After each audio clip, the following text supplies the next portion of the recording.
Hello guys, I hope you're all feeling good. I have brought the DJI Mini 3 Pro to one of my favourite areas in the Lake District to test out the latest DJI FLY app. How is this performing? Is this still the drone to buy? Is the signal now better? Let's go and find out today. So this awesome area, first of all, this is a really nice location with waterfalls. Just a beautiful area. So if you're into photography, videography, come here, you will not be disappointed.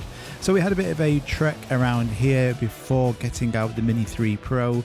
It was a really nice day. It was good to have some good conditions, but I wanted to test out, first of all, after taking some lovely videos and photos here, what is everything like on the Mini 3 Pro from a real world perspective. So since having this drone, I've said it's the perfect travel drone.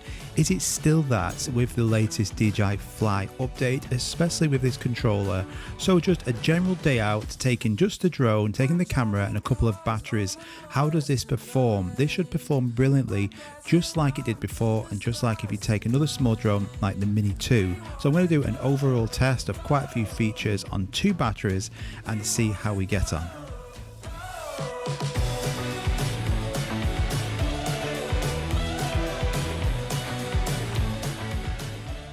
Now, an issue I did notice was that the compass, particularly the orientation of the drone and where the location is on that compass attitude indicator, it seems to be a bit screwed since the latest 1.6.9. This isn't ideal at all. You can always use return to home, and it'll get it back to you. I know a lot of people use the compass, me particularly sometimes as well, for making sure that the drone is pointing back to you and its orientation, the way it's actually flying, its direction. You can always switch to the map like I mentioned on the last video, and the map will show you this red line of the location of where you are and where the drone is, and basically you can just follow and fly that red line back to you if you ever lose the orientation. So don't be reliant on that compass at all. I'm certainly not. Most of the time mine's minimized, but this is an issue on here, and it's an issue I had today when flying. But all can be forgiven about the compass when you are reminded that this small drone is capable of taking glorious video like this, and from a drone that can just fit in your pocket. So I wanted to test out this signal as well, flying over these trees. Normally trees and drones and signals don't go well. I wanted to see if I can get a little shot of these waterfalls from above, and if you look here, the eagle-eyed amongst you will be able to just spot a waterfall there just under the center of the screen. And then here we are again, just bang on under the center of the screen again, 2 glimpses of the waterfalls. But look at this picture. This is outstanding. I'm using freewell filters again, link in the description if you want to pick them up. These filters are fantastic.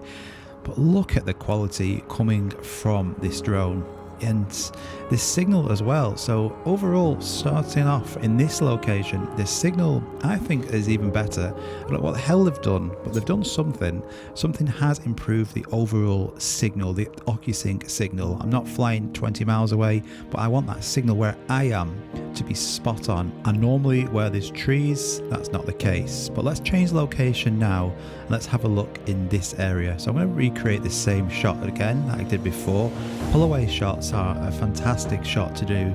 You can do it in quick shots or you can do it manually like this. Just as you're pulling away, a little tip is just rotate that gimbal down ever so slowly, just to make sure that you're still centered in that frame.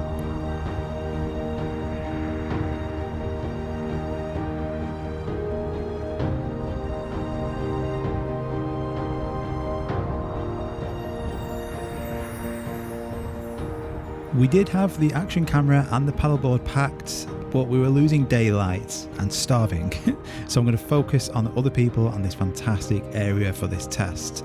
Just look at the water there at the bottom, how much motion blur ripples there are. Without ND filters that wouldn't happen, so this is another benefit to using them. Let's look here now. Look at this, right? So I want to test out another one of my favorite features on here.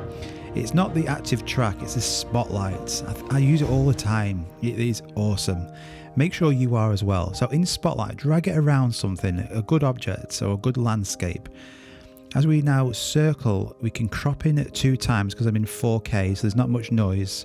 But all I'm doing is pushing right on the right stick, and the drone and the DJI system does everything for you, keeping whatever you've dragged the box around centered It is absolutely fantastic. And you can see here, even though it's only a small box there, that is still centered. As I now just increase altitude and turn to the right, it's doing all the camera pans and movements for me. So if you're not very good on that stick and you've got quite wobbly fingers, Spotlight, it's going to be your friend.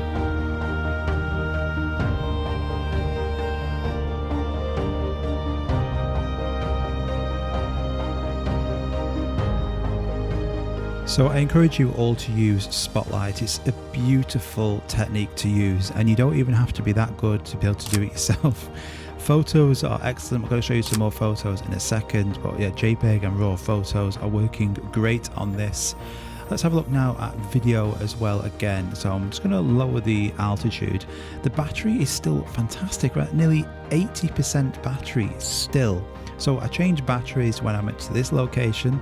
I think the battery life on here is remarkable. I've had no problems with battery on this since. And I do encourage you to pick up, if you can, the Fly More kit to get the best out of it. But what do we think of this quality? I think what the test was initially to test out this Fly app, and also taking a drone with you like this.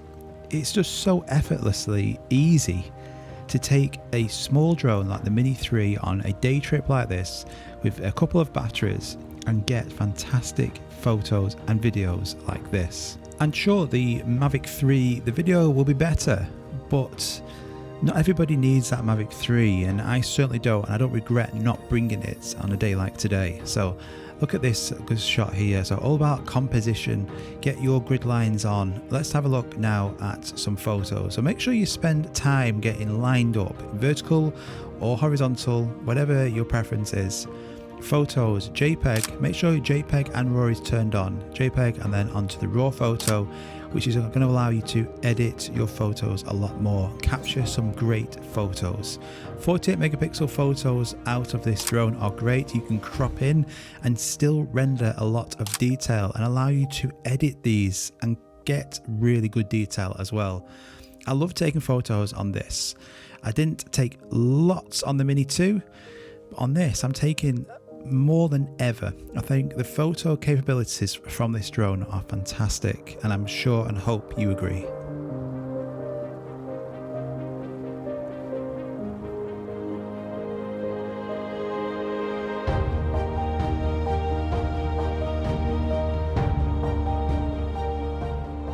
So I got the drone back to me, nearly 60% battery still on this drone.